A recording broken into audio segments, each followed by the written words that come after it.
This is Brother Barnes. Welcome back. We're actually doing a Principles of Biology low-tech review. We're talking about chemistry right at the moment, though. We're talking about pH specifically. And water is usually mostly water. Notice that I have a large arrow going to the left. But water also dissociates into hydrogen ions and hydroxide ions. Well, interestingly, the more hydrogen ions there are, the lower the pH. And we say that this is acidic on this end.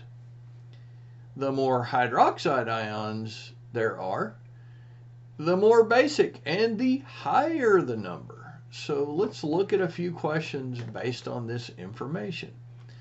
What is the pH when the hydrogen ions are equal to the hydroxide ions? If there is a low pH, meaning that the pH is less than 7, what is that called? If there is a high pH greater than 7, what is this called?